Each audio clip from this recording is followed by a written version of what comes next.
Olá, esta é a nossa segunda videoaula do módulo Princípios e Concepções da Gestão Escolar do curso de Qualificação Profissional em Direito Educacional e Inspeção Escolar.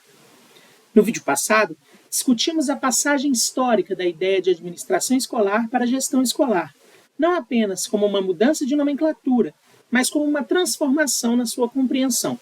Gestão, portanto, é a coordenação de atores e ações com vistas a se alcançar a finalidade última da educação, a saber, os processos de ensino e aprendizagem dos educandos. Tratamos também da escola como um organismo vivo, composta por diversos segmentos, cada um deles com funções específicas, exercidas por diferentes pessoas.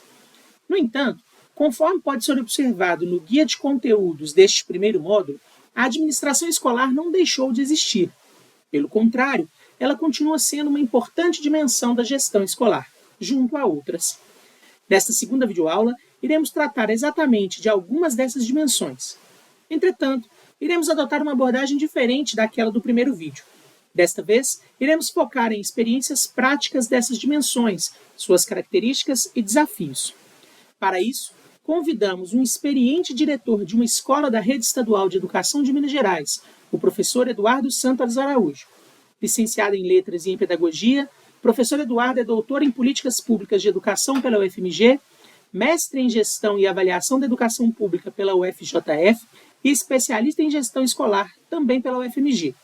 Atualmente, o professor Eduardo está diretor na Escola Estadual dos Palmares, no município de Ibirité, na região metropolitana de Belo Horizonte. Ou seja, um grande especialista no nosso assunto, tanto do ponto de vista teórico quanto prático. Seja bem-vindo ao nosso curso, professor Eduardo.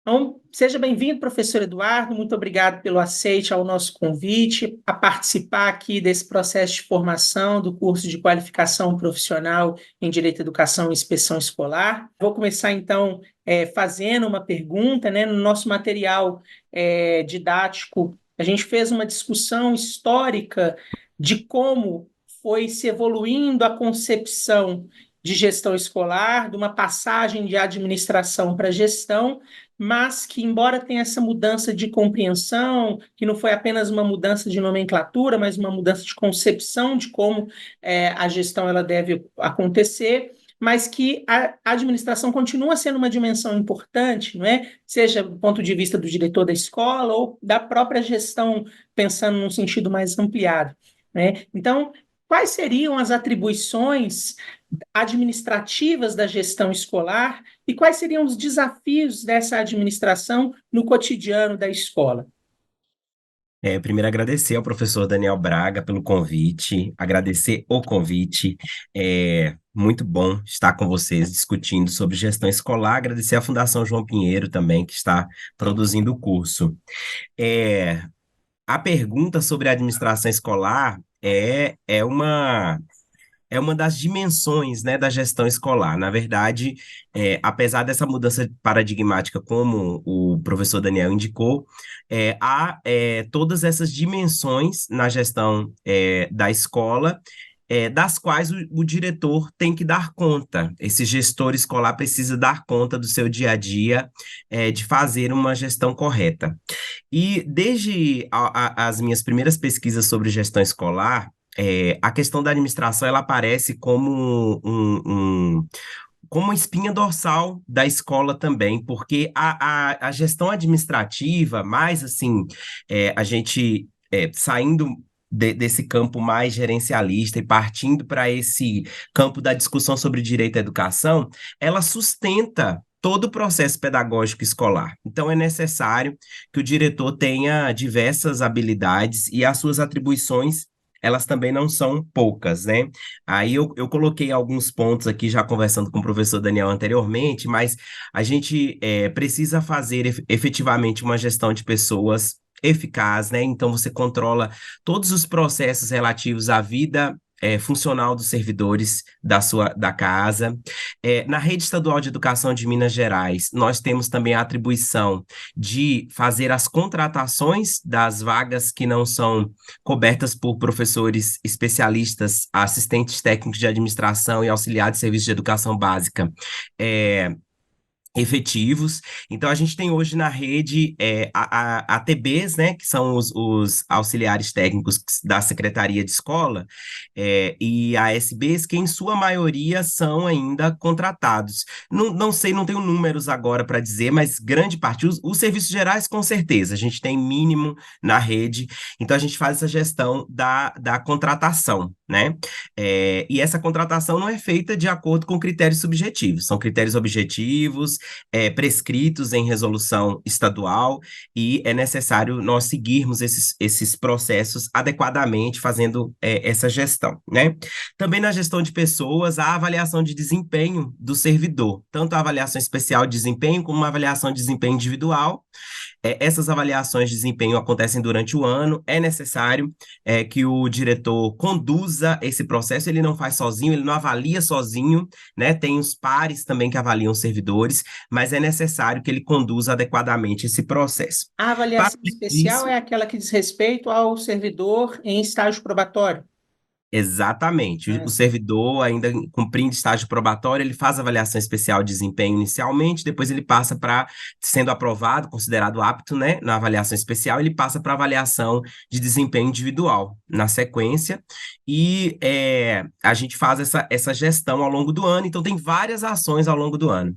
Além disso, nós temos a gestão dos recursos financeiros escolares, e esses recursos, né, administrar a caixa escolar, requer que o diretor assuma a caixa escolar, né, colocando o seu CPF atrelado àquela caixa escolar. Ele responde por uma empresa privada dentro que gerencia recursos públicos. Tanto é que a caixa escolar ela faz o processo todo de aquisições, né, durante o ano, e em um momento específico ela faz a doação, né, do que foi adquirido em termos de bens permanentes para o patrimônio da escola, que é outro ponto da gestão administrativa que precisa ser gerenciada, que é o patrimônio escolar, patrimônio móvel e patrimônio imóvel, né? Tem que ser gerenciado durante todo o ano pelo gestor escolar.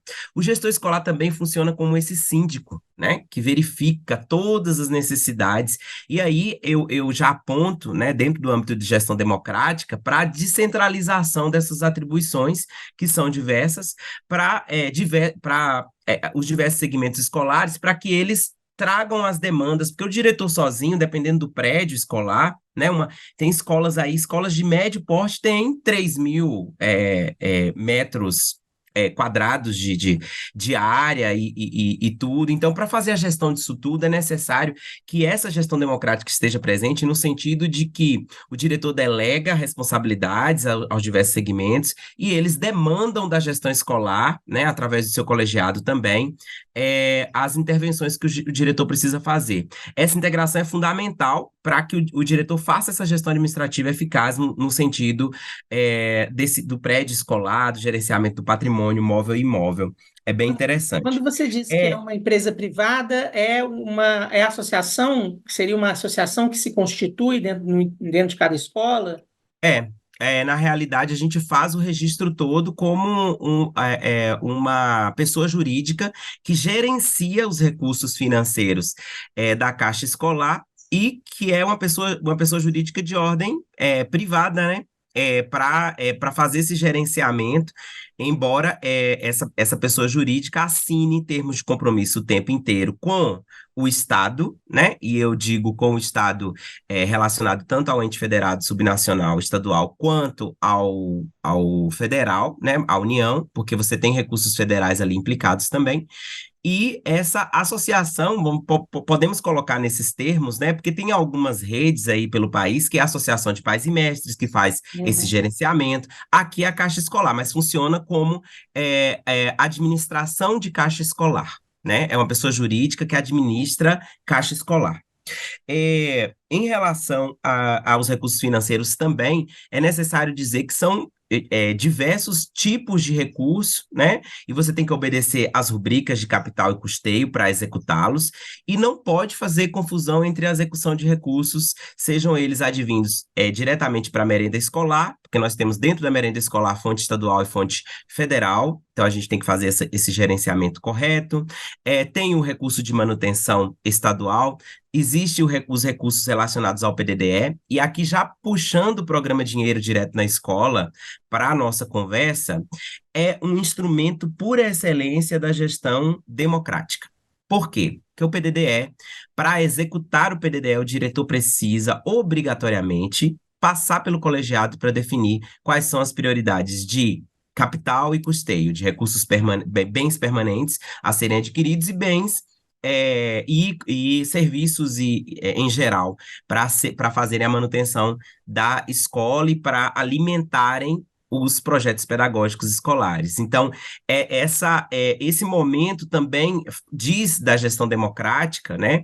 Porque não é o diretor que define as prioridades da escola sozinho. Ele faz, e o instrumento por excelência, né, já preconiza a participação, o que é bastante interessante.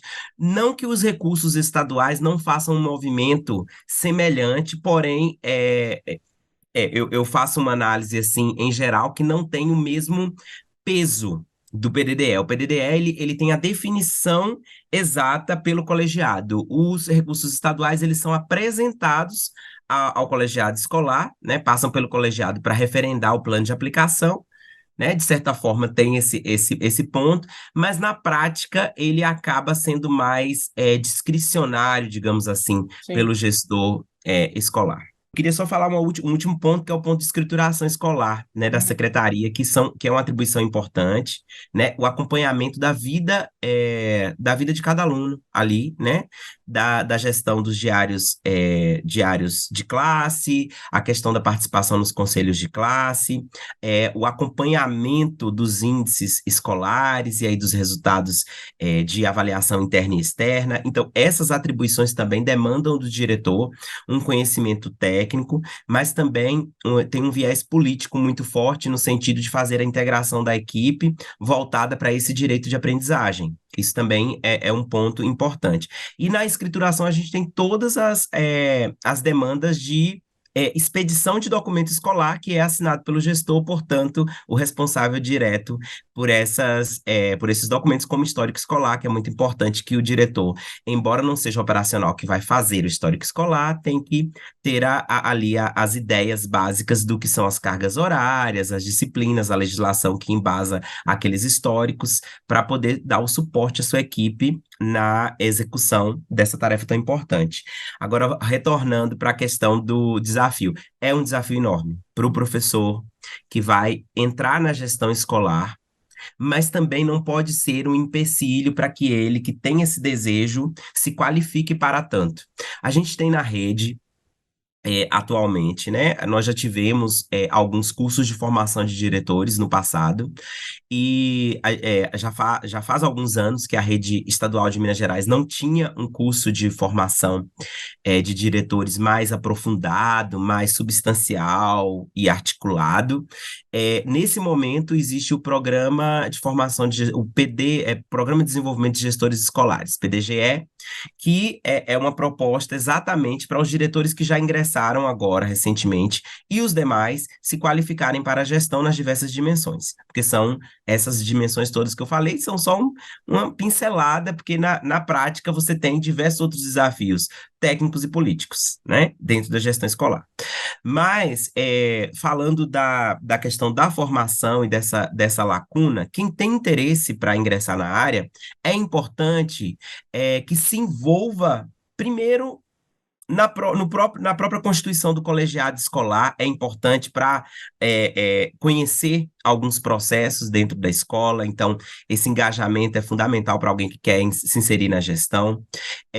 Uma coisa que é muito importante, que às vezes as pessoas não querem passar por esse caminho, mas que é um caminho que eu considero válido, é tentar uma vice-direção antes da direção. Uhum. A vice-direção, ela te dá um panorama muito grande do que é a vida do diretor, porque ali você visualiza os desafios bem de perto, inclusive compartilha atribuições, né? Então, é um outro processo. E Fora isso, não tendo essa inserção, né, dentro da escola, é estudar legislação, né? É estudar legislação educacional, é entender quais são as resoluções básicas nas redes que vão te dar suporte para o desenvolvimento de ações, né? É conhecer os processos de como se dá a execução financeira, porque se você souber um pouco da execução financeira, para ingressar na gestão, isso facilita a sua vida para a execução nos primeiros momentos. Você tem pessoas que te dão suporte dentro hoje da escola nisso. A gente tem uma assistente técnica de educação básica que a gente seleciona essa pessoa, embora esteja só no quadro, não tem ainda essa figura legalmente as atribuições não estejam estabelecidas, você tem essa figura dessa pessoa que aprende junto com você ali para caminhar com as questões financeiras. Mas em último, né, ao fim e ao cabo, quem assina é você, é o seu CPF que está ali. Quem assina a execução é você, então é necessário que você tenha aí um conhecimento, e isso, embora não haja hoje tantos cursos assim disponíveis para você fazer, é possível, né, aí no autodidatismo, fazer a leitura das resoluções que asseguram, buscar isso. Dentro da escola existe até agora, porque vai ter mudança de legislação agora, nos próximos meses para a execução financeira, mas até agora a gente tinha a figura do presidente da comissão de licitação, que é um professor que estuda, que tem um suporte do diretor escolar para fazer a execução das licitações dentro da escola. Então, há diversos mecanismos. Eu acho que a dica principal é: se envolva com sua escola. Se envolva com o que a sua escola faz, com a execução financeira da sua escola, busque aprender isso, estar perto do seu diretor, né? Se for um diretor aberto e tudo, mas se não for aberto também, dizer, olha, eu tenho interesse e tal. Eu acho que isso também é uma obrigação do gestor escolar, capacitar a sua equipe para desafios futuros.